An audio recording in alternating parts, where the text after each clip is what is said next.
la doctora Adriana Clemente. Ella es directora del Centro de Estudios de Ciudad de la Universidades Sociales de Buenos Aires. Es investigadora, es docente de la carrera de Trabajo Social, también de la Universidad de Buenos Aires. Fue directora también de la carrera de Trabajo Social de la Universidad de Buenos Aires y también fue decana de la Facultad de Ciencias Sociales. Es madre de 3 hijos varones, es trabajadora social y colega. Y la convocamos en esta oportunidad para poder ejercitar la memoria, como veníamos diciendo. Estamos construyendo un archivo de memoria y trabajo social, y Adriana fue una colega, compañera que transitó esos momentos, que tuvo un rol muy importante, y queremos que nos cuente cómo fue Adriana en esos momentos, en los momentos de la dictadura, los momentos más oscuros de nuestra patria, estudiar trabajo social y haber transitado esos momentos como estudiante, como docente, como compañera. Bueno, muchas gracias. Aclarar que fui vicedecana, no decana. Este, y con respecto a la historia, eh, primero agradecer que haya todavía quienes quieran recuperar la historia. Particularmente, yo tengo un agradecimiento particular con Cristina Melano, que ha sido alguien que trabajó en todo ese tejido, ¿no? Delicado de ir reuniendo testimonios. Y, y bueno, somos muchos los trabajadores y trabajadoras sociales que experimentamos la represión, eh, con algún nombre emblemático como el de Lucía Cuyen, pero efectivamente hay muchos otros nombres silenciados, y creo que esta es una oportunidad para poder traerlos, ¿no? Si cada vez que uno hace ese viaje en el tiempo, de alguna manera está honrando a los compañeros y compañeras que no están fundamentalmente. Así que agradezco la oportunidad de traer un poco la versión de toda esa época, lo que experimentaba un estudiante de trabajo social como era yo. Yo entré en el 75 a la universidad, tuve los mejores profesores durante un año, todos eran brillantes, uno escuchaba clases que se sorprendía, y que de golpe era eso lo que uno había elegido, estar en esa carrera, en ese lugar, en esa uva. Y de golpe, cuando vino la intervención de Ivanisevic, todo empezó a cambiar, pero cambiaba rápidamente. Tenías una profesora que ya después no venía y venía otro, o tenías gente que corría por los pasillos, y tengo una imagen que pedía auxilio y entró a la carrera una chica. Calculen que yo tenía 18 años, así que no tenía en ese momento militancia, 17, 18 años tenía. Y realmente se veían situaciones, recuerdo a esta chica entrando a pedir auxilio a la carrera, y que la carrera la sacara y la entregara. Que ya había autoridades en la carrera que ya eran parte de la intervención y ya eran colaboracionistas. Así que era como una película que rápidamente cambió y hacía de que todo se ordenara de otra manera. Los programas cambiaban, te sacaban el programa que tenías y te ponían otro. En ese contexto, dentro de lo que era la Universidad de Buenos Aires, la militancia más fuerte la tenía los compañeros de Derecho. Y realmente había una camada de trabajo social, la cual vinculamos en ese momento, y en realidad los que empezamos a militar en esa época militamos más por los caídos, más por el pasado que por el futuro, porque en realidad ya era una retirada. Estamos hablando del 77, mi caso, por ejemplo.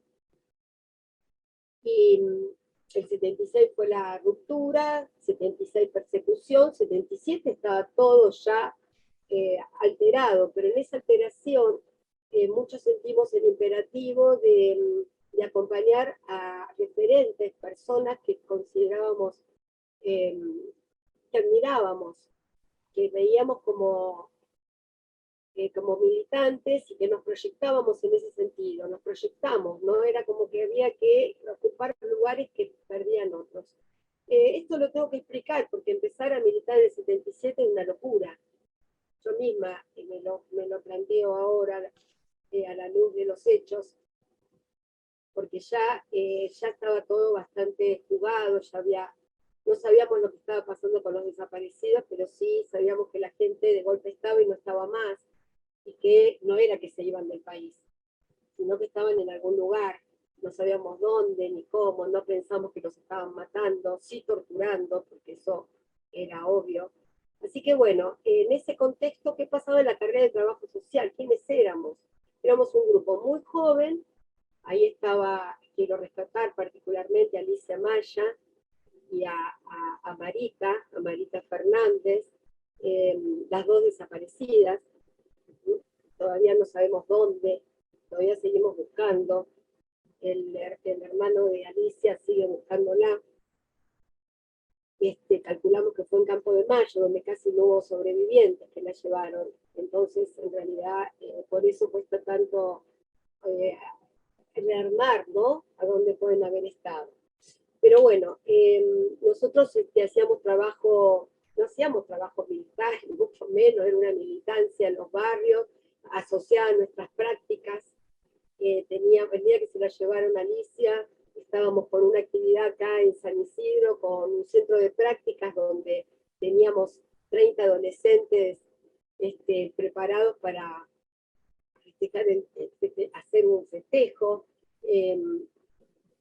Era esto, era una asociación entre lo que habíamos elegido como profesión y el desempeño en trabajar, en mantener vivo lo que era el cambio, una transformación en la sociedad hasta que pasara la dictadura. No era ni una ofensiva, ni estábamos nosotros preparados militarmente, éramos como un apoyo, porque inclusive el planteo era que fuéramos ese apoyo, que ya no era momento para asumir más. Pero bueno, la persecución se iba extendiendo a todos. Disculpa, Adriana, ¿será consciente del riesgo o del peligro al cual estaban expuestos al ver a los compañeros que desaparecían, que se los llevaban? ¿Qué Sí, generaban?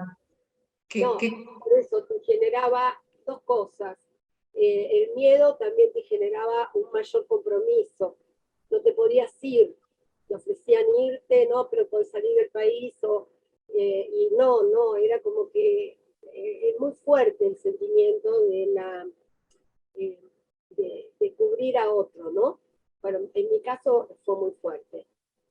No había una total conciencia, pensaba en esa juventud, pensaba en, ahora que hemos tenido hijos de esa edad, yo me imagino, no sé, 19 años como tenía yo, nada, pensás que sos inmortal también, ¿no? Entonces, y además tenés mucha épica, y bueno, y eso estaba, y nuestros padres sufrían, dejábamos nuestras casas, había que irse de la casa, por ejemplo, ese era el imperativo, para no comprometer a la familia, pero años poco tiempo y muy intenso. En la carrera, me acuerdo que lo comunitario, estábamos haciendo la práctica de comunidad, ya estaba como en el último año, y eran 4 años en esa época, ¿no?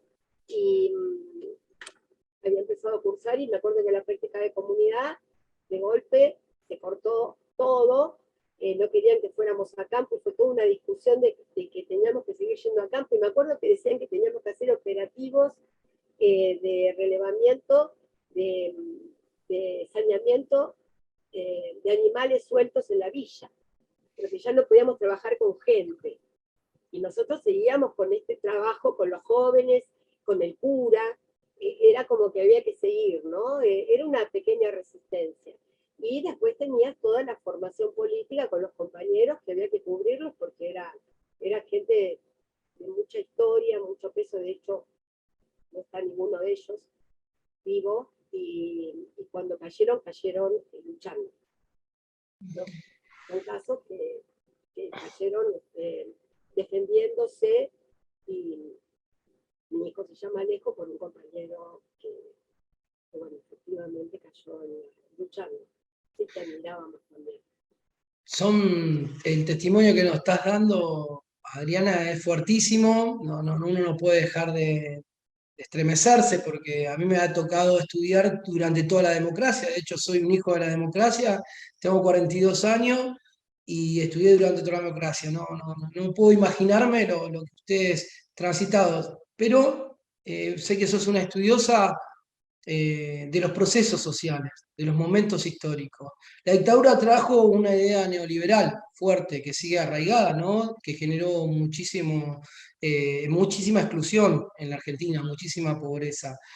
Esa dictadura militar, ese modelo económico, atravesó también al trabajo social en esos momentos y hoy ya existe una consecuencia a partir de esos preceptos que impuso la dictadura a fuego y muerte. Me parece un hecho puntual que uno de los, cuando yo tengo que abandonar la carrera en ese año, por seguridad, porque se la llevan a las chicas, y éramos compañeras, todas sabíamos algo del otro, entonces tuve que dejar mi casa y pasar a la clandestinidad. Cuando yo retomé la carrera, después de 3 años, pude terminar ese último año, yo estaba como profesor Calandra, que después fue defensor de Videla. Ah, Para darte un ejemplo de cómo la transformación de los planes de estudio y de todo lo que fue ese periodo, ese retroceso, digamos, ¿no? Antes de las reformas que se hicieron en los 70, se volvió a los programas desarrollistas, pero además se volvió con un énfasis y con personas, con personajes nefastos. Entonces la formación siguió mucho más, hasta que llega Carlos Heroles, que viene con una especie de intervención, puesto como director, pero él arrasa con todo eso, pero no lo pudo hacer rápido, no lo pudo. Con respecto a la formación, a mí me parece que el problema fue la sociedad, no la formación. Lo que te cambió para siempre fue la sociedad, lo que te cambió para siempre fue para siempre. Digo, aún en el kirchnerismo hay cosas que no se reformaron. Tengo algunos trabajos de plantear cómo la matriz conceptual, digamos, esos años, lo que se mantuvo vivo, yo siempre lo digo, porque estaba en ese momento Graciela Rosa, ya fallecida, y ella era una cátedra de resistencia, que se había mantenido durante la dictadura, pero había trabajo grupal, se nos hacía reflexionar, después tenías profesores supervisiones pero efectivamente se coaptó al trabajo social. De hecho, fue una de las carreras que no se interrumpió. Sociología se discontinuó, antropología se discontinuó, es decir, las que consideraban revolucionarias se discontinuaron, porque directamente les cortaron la trayectoria. Y nosotros hubo una discusión y pero quedamos aplicados a una disciplina, a un disciplinamiento, no una disciplina. Y volvimos a ser auxiliares de los abogados. Esa impronta del auxiliar del abogado para mí duró mucho tiempo, y bueno, la primera reforma de plan, en el que trabajó, me acuerdo, Carlos, que tuvo, Estela Grassi como una referente y demás, hizo una renovación importante, y ahí estamos hablando ya de promediando la democracia. Yo no te diría que por eso que la carrera no hizo los esfuerzos por recuperar. Hay un problema con los terciarios que nunca nuestro problema es otro. Nuestro problema es cómo reproducimos dentro del mismo colectivo profesional profesionales acríticos o formados con una formación de segunda clase. Este es el problema que tenemos. Tenemos ese problema históricamente. Entonces vas a tener quien sigue como en la vieja tradición del trabajo social y quienes asumimos las reformas. Ahora, el resto de la sociedad sí quedó transformada en su conjunto. El neoliberalismo tuvo con el Menem, te diría, el golpe de gracia. Y nosotros en esa época resistimos todo lo que pudimos, las currículas, en todas. Estoy hablando de Lomas, no estoy hablando solo de la UBA. resistimos, pero efectivamente ese tiempo fue muy funcional a trabajar con vulnerabilidad y pobreza. Yo tengo algún trabajo escrito de ese periodo, y la matriz para mí, esa es la que se afirma, no tanto la de la dictadura, que era claramente un enemigo, sino la posterior, que nos dijeron que la agenda era la pobreza. ¿Cómo los trabajadores sociales no íbamos a comprar esa agenda? Si era, por primera vez escuchábamos que alguien hablaba de una población. Entonces, esa fue la cooptación más seria y la que para mí todavía tiene consecuencias. Sabemos también, Adriana, que has declarado en los juicios de la verdad. Para nosotros nos llena de orgullo tener una colega trabajadora social que pudo poner su cuerpo, su presencia, su prestigio en esos momentos. Por eso estas entrevistas y rescatar esta historia. ¿Cómo fue tu experiencia en esa declaración, en ponerte adelante de los culpables y decir y poder dar testimonio de que haya justicia, ¿no? Las madres nos enseñaron de que es memoria, verdad y justicia, ¿no? Juicio y castigo a los culpables. Nosotros defendemos eso y lo reivindicamos. Vos sos una testigo clave. ¿Cómo fue esa experiencia, Mariana? Yo estuve detenida en la Escuela Mecánica de la Armada, que es secuestrada, no detenida porque era un secuestro. Mi familia estuvo meses sin saber dónde estaba yo. Entre diciembre del 78 y agosto del 79. Fueron muchos meses, yo estaba embarazada, no lo sabía, estaba de días embarazada cuando me detuvieron, así que pasé mi embarazo prácticamente en la ESMA. Creo que eso me salvó porque creo que estaba pensando que mi bebé podía ser útil. Eso yo lo supe muchos años después, cuando leí qué pasaba con los vuelos de la muerte, y el silingo dice, bueno, si eran rubias, si eran blanquitas, se guardaba, se esperaba que tuvieran el bebé, y si eran morochitas o eran feitas, subían igual al avión. Eso muchos años después, ¿no? Yo entendí que en el bingo, y por qué había quedado viva, el embarazo es una clave.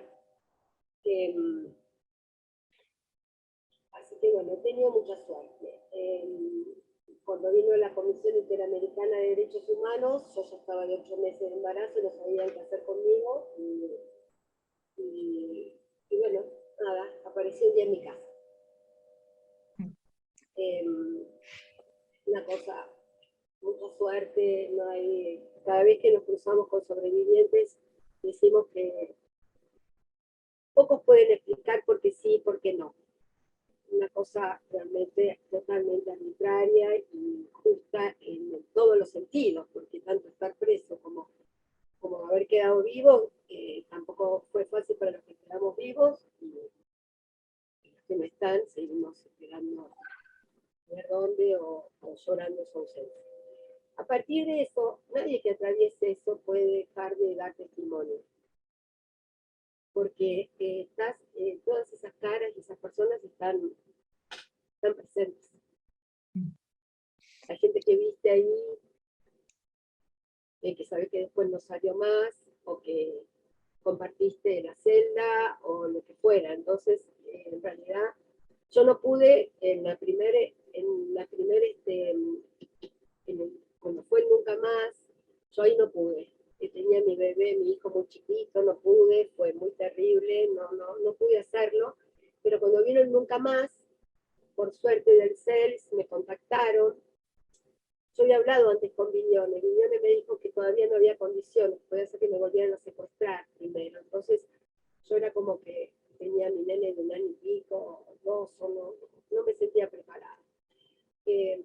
Entonces, por suerte, después el CELS me preparó para lo que fue el punto final. Era la última oportunidad en ese momento. Entonces pude declarar ahí, que era una declaración con trasera y a campo. Nos trataron muy bien, amorosamente, me ayudaban a reconstruir, a ver las caras, ya había fotos de los marinos, y esa fue la primera vez. Ya a partir de ahí, después cuando se hizo el juicio grande, gracias a Néstor y a Cristina, ya era un juicio oral. Eso fue difícil. En 2 oportunidades, porque estaban ahí ellos. Estaban ahí los militares, ¿no? Estaban tus secuestradores. Además había que reconocerlo, señalar, sí, fulano. Pero bueno, eso lo hacemos todos los que sabemos que gracias a esas declaraciones se constituyó prueba y gracias a eso están presos. Porque ¿qué prueba iba a haber de que estuvimos presos nosotros? Lo que puedan decir nuestros padres, lo que podían decir, pero la realidad es que los papeles se quemaban todos. Igual hubo mucha documentación, compañeros muy preparados que adentro hicieron cosas como para poder dejar documentación, pero el testimonio de la reconstrucción, de decir fulanito estuvo en mi secuestro, el otro, es lo que terminó constituyendo pruebas. Piensen que eran tribunales de jueces sorteados. Yo vi a un juez estar totalmente consternado durante el testimonio, porque era gente común que le tocó. Eso fue lo que hizo Néstor, ¿no? Que nadie pudiera poner en duda esos juicios, que nadie los pudiera echar para atrás, pero había riesgos. De hecho, las preguntas, y algunos como te preguntaban, yo he llegado a decir, ya pasaron 15 años, 20 años, no me acuerdo cuánto era. ¿Qué quiere que le cuente? Es decir, a enojarme, porque las preguntas eran obscenas. Y a otros que lloraban, que se emocionaban. Vos no escuchás qué le pasó a otros compañeros. Cuando entras ahí era el escenario, ¿no? Bueno, no quiero dar más detalles de eso. De hecho, Mari me acompañó en ese momento, por supuesto mis hijos, mi marido, tengo Carmen estuvo también, bueno, compañeras que pudieron estar del otro lado, que hay una vitrina. Y más allá que quedas devastado, es un alivio cada vez que podés señalarlos y decir que hacer justicia por los compañeros que ya no están, ¿no? Que vos estuviste con ellos, viste con ellos y no hay duda de que los mataron. Muy fuerte todo lo que contás, realmente impactante. Sí, impacta. Vos sabés que la última pregunta que tenemos para vos, Ariana, tiene que ver con ¿qué mensajes querés transmitirle a estas generaciones que hoy están estudiando trabajo social y que tienen que conocer esta historia? Yo creo que el mensaje lo diste ya, pero bueno, a modo también de algún modo de poder alimentar este espacio, ¿no? De este archivo de la memoria y trabajo social, está bueno que puedas dar un cierre en esta entrevista corta, pero una entrevista que creo que tiene un montón de elementos para analizar y para aprender, y yo agradezco, creo que lo mismo con Mónica, agradecemos tener esta calidad de mujeres fuertes, luchadoras y colegas. Para nosotros es importante esa referencia. Así que bueno, a modo de cierre, ¿qué mensaje querés darle a los compañeros, colegas que están estudiando hoy esta carrera que es la de trabajo social? Para mí la militancia y el trabajo social fueron una misma cosa. Es una carrera, una profesión que si no tenés una actitud militante no la elijas. Dedícate a otra cosa, porque plata no vas a hacer nunca, porque siempre vas a tener situaciones institucionales que pueden ser incómodas, dolorosas, subordinadas. Siempre vas a tener pero esa opción por estar donde hay que estar y hacer lo que haya que hacer en relación a transformar la vida de los sectores vulnerables con todo el ambiente que eso significa, ¿no? Pensar en que sos una profesión asociada a una memoria de bienestar siempre, y luchar por eso, el bienestar del pueblo, ¿no? La felicidad del pueblo. Creo que eso es la primera cosa. La segunda es que yo yo pude salir de la ESMA porque salí de la ESMA, porque no hablé más de eso que no fuera en los lugares indicados. Formé mi trayectoria, te diría casi sin que ese tema estuviera presente en mi vida, que no sea en momentos críticos. Sin embargo, la entrada a la ESMA con el presidente de la Nación, con Néstor Kirchner, fue fundamental. fundamental para todos nosotros. No solo para los que estuvimos en la ESMA, sino para todos los que sufrimos desaparición y persecución. Y en realidad, yo siempre digo, entré como desaparecida, porque había una parte de mi vida que yo había quedado congelada como desaparecida, que hasta me avergonzaba por haber quedado viva, por ese hecho solamente, y salí como sobreviviente. Salir como sobreviviente es otra condición. Creo que hay muchos sobrevivientes de la dictadura, no solo los que experimentamos, los que tuvieron que irse, los que no, y en silencio experimentaron eso, los jóvenes que no llegaron a entender, porque yo por lo menos pude entender, pero gente de mi generación que no tuvo la oportunidad de comprender ese momento histórico y la bisagra que fue, ¿no? Entonces, de algún modo, todos experimentamos ese quiebre en la historia de este país, que en ese momento, hay que recordarlo siempre, tenía 4% de pobreza. Y tenía pleno empleo. El único país en América Latina con pleno empleo formal. Cuando decimos pleno empleo no hablamos de informalidad, hablamos de formalidad. Así que la que yo dejo, y con eso cierro, es que los principios por los que no está una Alice, una Mari, porque me dediqué a la docencia porque, bueno, porque es vampirismo puro, ¿no? Seguís formando gente, seguís alimentándote de los jóvenes y seguís conmoviéndote cuando los ves militar, participar y pensar en que se puede transformar la sociedad. Y realmente me conmueve y soy exigente con todos, sobre todo con eso, ¿no? Así que tengo fama de haber sido exigente como profesora, pero en realidad lo que hago es disfrutarlos. Y hacer lo mejor que puedo de este rol que la vida me dio la posibilidad de enseñar y aprender. Así que no ejercí más, pero de alguna manera lo hago a través de mis estudiantes y de mis colegas. Adriana, no puedo hacer otra cosa que emocionarme yo también. Creo que estamos emocionados acá con Mónica, pero fortalecidos.